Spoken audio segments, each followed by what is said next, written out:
बिस्मिल्लाहिर्रहमानिर्रहीम। Today's topic of discussion is psychotrauma. तो previous videos के अंदर हमने पेन वाले टॉपिक को कवर कर लिया था और स्ट्रेस वाला टॉपिक कवर कर लिया था। जो स्ट्रेस वाला टॉपिक है बहुत ज़्यादा इंपॉर्टेंट है, लेकिन इस वीडियो के अंदर हम साइकोट्रॉमा और सुसाइड वाले टॉपिक को ख़त्म करने वाले हैं।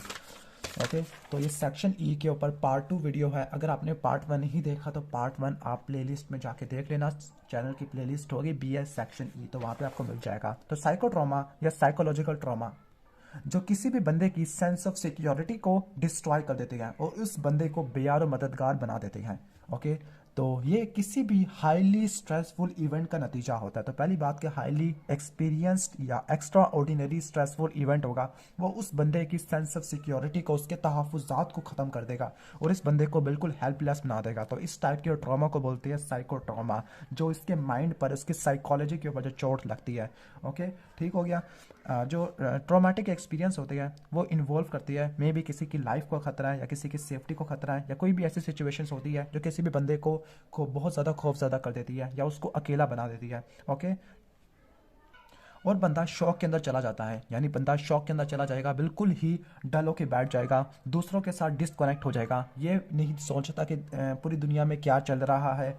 ठीक है, यानी क्या हो रहा है मेरे आसपास उसका इससे कोई लेना देना नहीं होता। तो जो ये शॉर्ट टर्म रिस्पॉन्स होता है जिसमें बंदा नंब हो जाता है, अपने इन्वायरमेंट से डिस्कनेक्ट हो जाता है, तो ये प्रोटेक्टिव होता है और ये उस बंदे को आगे मूव करने से प्रिवेंट करता है। ओके, तो जो ह्यूमन बीइंग होती है अगर उनको कोई ट्रॉमा आ जाता है तो वो किस तरह से रिएक्ट करते हैं। अब ये ट्रॉमा फिजिकल भी हो सकता है, साइकोलॉजिकल ट्रॉमा भी हो सकता है, लेकिन हमारा जो मेन स्ट्रेस होगा वो साइकोलॉजिकल ट्रॉमा के ऊपर होगा। पहला है गिल्ट के, बहुत शर्मिंदगी होगी, सेल्फ ब्लेम है, इंसोम्निया है, स्लीप डिस्टर्बेंस, एंजाइटी है, सोशल विड्रॉल है। ये वही चीज़ें हैं जो आपने बिहेवियर मैनिफेस्टेशन ऑफ स्ट्रेस के अंदर आपने पढ़ी थी।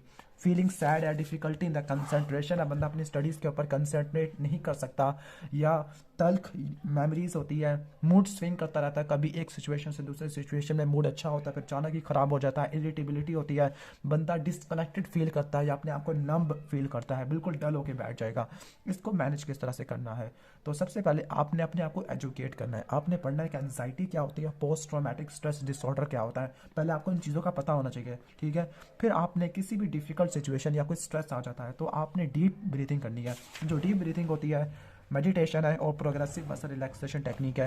ये वो टेक्निक होती है जो आपने स्ट्रेस मैनेजमेंट वाले चैप्टर के अंदर पढ़ा था। तो अपने आप को एंजाइटी और पोस्ट ट्रॉमेटिक स्ट्रेस डिसऑर्डर से एजुकेट करवाना है। डीप रिस्पायरेशन लेनी है, डीप ब्रीथिंग करनी है, प्रोग्रेसिव मसल रिलैक्सेशन टेक्निक करनी है। ऐसी अगर सिचुएशन आ जाती है तो आपने अपने आप को थोड़ा सा तैयार करना है कि आपने इसको मैनेज किस तरह से करना है। यहाँ पे लिखा है कि आपने अपने माइंड को भटका लेना है। लाइक अगर कोई भी इस टाइप का स्ट्रेसफुल इवेंट होता है तो अपने जो भी आसपास के जो ऑब्जेक्ट्स हैं उनको टच करना शुरू कर दो, उनको डिस्क्राइब करना शुरू कर दो, या जिन कंट्रीज़ के नाम आपके जहन में आ रही है उनको याद करना शुरू कर दो। इन शॉर्ट अपने माइंड को डाइवर्ट कर दो, इस स्ट्रेसफुल स्टिमुलस से अवे लेके चले जाओ। अपने आप को री इंटीग्रेट करो लाइफ के अंदर, आइसोलेट बिल्कुल भी ना किया करो, अपने फैमिली मेम्बर्स को अवॉइड ना किया करो। ये ऐसी एक्टिविटीज़ जो आप इंजॉय करते थे, जो आपके लिए काफ़ी ज़्यादा हेल्थी थी, उनको ज़रूर क्या करो। अपने फियर्स को फेस करना सीखो, आहिस्ता आहिस्ता काम करो, ठीक है। ओके, ऐसी सिचुएशन को अवॉइड ना करो। या फिर ये लिखा है कि try to work slowly. Okay, आहिस्ता आहिस्ता काम करो, अपने फेयर को फेस करना सीखो, ऐसे सिचुएशन को अवॉइड करना। या फिर ये ना क्या करो कि ऐसी सिचुएशन जिसने आपको कोई चोट पहुंचाई थी आप उसको अवॉइड करना शुरू कर दो, बल्कि उसको फेस करना शुरू कर दो कि अगर फ्यूचर में अगर खुदा ना खास्ता आ जाता है तो आपको इस सिचुएशन का सामना करने में थोड़ी बहुत दिलेरी या बहादुरी मौजूद हो। ओके, और फिर आपको पता होना चाहिए कि किस स्टेज के अंदर आपने किसी प्रोफेशनल की हेल्प लेनी है। अगर स्ट्रेस ज़्यादा सीवियर हो गया है तो मेंटल हेल्थ प्रोफेशनल से आपने टाइम लेना है, उसके साथ विजिट करना है, अपनी प्रॉब्लम को डिस्कस करना है। तो ये सारी मैनेजमेंट होती है साइकोट्रॉमा के लिए, ये टेक्निक्स होती है। इसके बाद है suicide and the deliberate self harm, DSH। जो सुसाइड है दुनिया के अंदर जो टॉप 10 कॉजेज ऑफ डेथ है उसके अंदर सुसाइड आ जाता है, यानी जो टॉप 10 कॉजेज है उसमें सुसाइड आई थिंक तीसरे या चौथे में आ जाता है। यानी जो यंग अडल्ट और टीनेजर्स के अंदर जो डेथ होती है उसका जो पॉजिटिव एजेंट है वो नंबर 3 के अंदर सुसाइड ही आ जाता होता है। जो मेडिकल स्टूडेंट होते हैं और यंग डॉक्टर्स होते हैं नॉर्मली वो सुसाइड वाले सिचुएशन को या सुसाइड वाले टॉपिक्स के ऊपर आपस में बातें नहीं करते या नॉन मेडिकल के साथ बातें नहीं करते, क्योंकि शायद वो ये कहते हैं कि अगर हम सुसाइड के बारे में बातें करेंगे तो अगले बंदे के अंदर सुसाइड वाली फीलिंग्स ना क्रिएट हो जाए और उसको सुसाइड करने का कहीं इंडक्शन ना हो जाए, कहीं वो मजबूर ना हो जाए, इम्पल्स ना हो जाए। हालांकि ऐसी बात नहीं होती। अगर हम सुसाइडल टेंडेंसी या सुसाइडल आइडिया या फिर मैनेजमेंट ऑफ सुसाइड है, उसके ऊपर बातें करेंगे।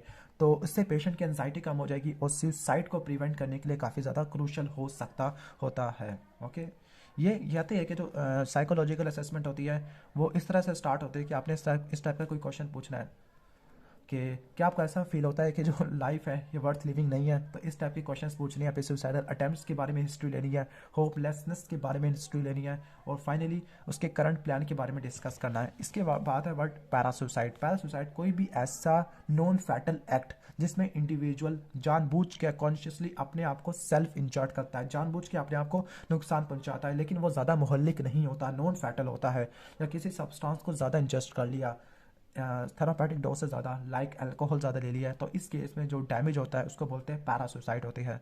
ओके, ठीक है। कहती है कि जो डॉक्टर्स होते हैं वो कैंसर या हार्ट डिजीज से कम मरते हैं, लेकिन काफ़ी सारे सुसाइड से मर जाते हैं, क्योंकि जो डॉक्टर है उनको तो पता है कि सुसाइड करने के लिए कौन सा एजेंट चाहिए, उनको तो पता है कि आइडियल सुसाइड एजेंट कौन सा होता है, और उनको सारे सुसाइड के मीन्स पहले से पता होते हैं। और आपको पता है कि मेडिकल लाइफ में कितना ज़्यादा स्ट्रेस होता है, तो इस स्ट्रेस को बहुत सारे लोग बर्दाश्त नहीं कर सकते, मेडिकल स्टूडेंट पहले ही सुसाइड कर लेते हैं। तो कैंसर और हार्ट डिजीज से डॉक्टर नहीं मरते बल्कि सुसाइड से मर जाते हैं। अब सुसाइड के रिस्क फैक्टर कौन कौन से होते हैं, एग्जाम में बहुत ज़्यादा पूछे जाते हैं। तो इसके जो रिस्क फैक्टर्स होते हैं 5 होते हैं। पहला इंडिविजुअल फैक्टर्स, दूसरा मेंटल हेल्थ फैक्टर्स, फिर इसके बाद है family related risk factor, social risk factor और इन्वायरमेंटल रिस्क फैक्टर। तो इंडिविजुअल फैक्टर्स के अंदर मेल जेंडर्स है, इसमें सुसाइड काफ़ी ज़्यादा कॉमन होती है, या टीनेजर्स है, या साइकोलॉजिकल या इमोशनल प्रॉब्लम है, ये इंडिविजुअल के लिए स्पेसिफिक होते हैं। उसके बाद है mental health problem. Mental health problem के अंदर मेजर डिप्रेशन है, बाइपोलर अफेक्टिव डिसऑर्डर है, सब्सटेंस एब्यूज डिसऑर्डर है, एंटी सोशल पर्सनैलिटी डिसऑर्डर है, साइकेट्रिक केयर की हिस्ट्री है, या प्रीवियस सुसाइडल बिहेवियर है। फैमिली रिलेटेड रिस्क फैक्टर के अंदर सिंगल है, या डाइवोर्स्ड है, सेपरेटेड है, झगड़े होते हैं फैमिली के अंदर, या चाइल्डहुड एब्यूज़ की हिस्ट्री है, या फैमिली हिस्ट्री है सुसाइड की। इसके बाद है सोशल रिस्क फैक्टर।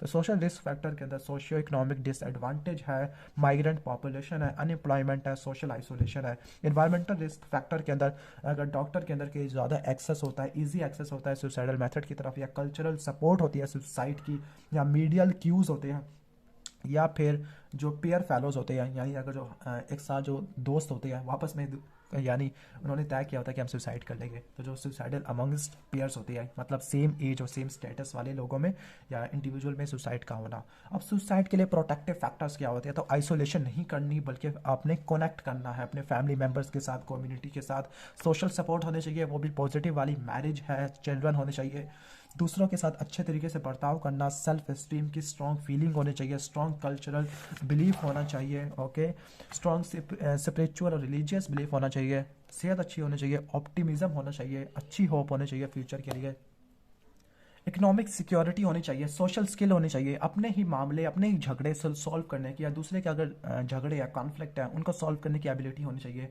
कोई भी अगर मेंटल डिसऑर्डर स्टार्ट हो रहा है तो पता चल जाना चाहिए कि मुझे ये मेंटल डिसऑर्डर है, एंजाइटी या डिप्रेशन है। सुसाइडल मेथड है उनका एक्सेस कम कर दो, लाइक जो छत वाले पंखे उनको उड़ा दो, मजाक कर रहा हूँ, कि जो घर में अगर कोई सुसाइडल एजेंट है लाइक साइनाइड होता है या आर्सेनिक है, इन सबको निकाल दो यहाँ से। ओके, पर्सनल रेजिलियंस होती है कि डिफरेंट कंडीशन के अंदर आप कितना जल्दी रिकवर करते हो या कितना ज़्यादा किसी स्ट्रेसफुल इवेंट को बर्दाश्त करते हो। ओके, और लास्ट है मेडिकल या मेंटल हेल्थ केयर, इनका अप्रोच ज़रूरी है। अगर स्ट्रेस ज़्यादा हो जाता है, डिप्रेशन ज़्यादा हो जाती है, एंजाइटी ज़्यादा हो जाती है, तो इस केस में आपने प्रोफेशन की हेल्प ज़रूर लेनी है, उनकी एडवाइस ज़रूर लेनी है, साइकेट्रिस्ट का विजिट करना है। तो इस वीडियो के अंदर हमने साइको ट्रॉमा और सुसाइड वाले टॉपिक को कवर कर लिया है। अगर आपको वीडियो अच्छी लगी है तो वीडियो को लाइक कर देना, चैनल पर नए हो तो सब्सक्राइब कर देना। मिलते हैं नेक्स्ट वीडियो में, तब तक के लिए अल्लाह हाफिज़।